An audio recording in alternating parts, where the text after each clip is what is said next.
What's going on, guys? Seth, your boy, Freestyle Swordman here, and yeah, I've been doing some paper swiping on the floor here. Well, it ended up on the floor anyway. I just want to do a quick video showing my support for HSTS. And you guys know that I've always loved HSTS. They're my go-to swords when I want to cut. I wouldn't call them safe queens unless you have Budos or RK2s. But even then, you can use them, and they're still gonna be, be fine. But there's more to an HSTS than it just being sharp, and most people might not realize that. It's not just you get a crazy edge that has great geometry. It's also the quality that you get in the fittings and the skamaki. Just the whole package. Like my saya right here.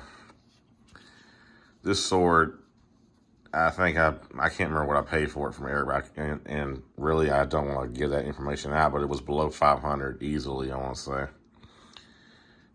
But you get a saya that's like, when you see that sparkle finish on this side, it's an HSTS tsunami. This agate is very thick and high quality. I don't know if that's, what came with it or what ended up being on it or whatever. It doesn't have those cheap shitadomis or whatever they're called in the God, what's this thing called? I can't remember. I'll probably remember it later and kick myself. I've been so out of the sword game, I just can't remember. Is it Kurikata? I can't think that could be what it is. But you get a fantastically made sword. I mean, look at the skamaki work. The diamonds are perfect. They're alternating. You got an Emperor's Node on the other side.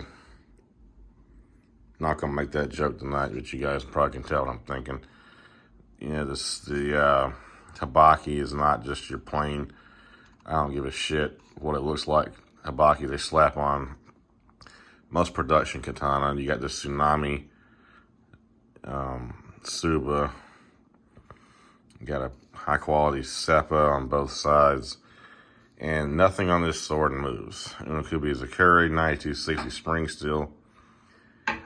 Of course, it came stupid sharp. I did my work on it, made it even crazier. The balance is perfect. You got a lot of sori right there. Look how, but it's not too much. It's just perfect.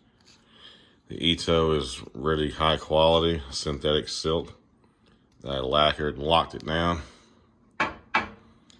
And that's why I will always say that this HSTS are always my go-to swords. The Black Wasp is my favorite, but it's like having a Rolls Royce almost, at least for my price range, so I don't cut with it that much. And honestly, I would trust this one more because they're just proven. It's kind of like having a Buck 119 as a comparison. I've gotten a couple of Ontario knives the last few days, and they just don't compare to this. Because this is, time tested. This is what I know. It's what works the best. They come sharp. They don't have any maintenance issues. They perform and they do their job. And that's why I think HSTS, which stands for Hung Shing True Sharp, are the best katanas that you can get until you start breaking $1,000. I'm sorry, that's just the way I feel.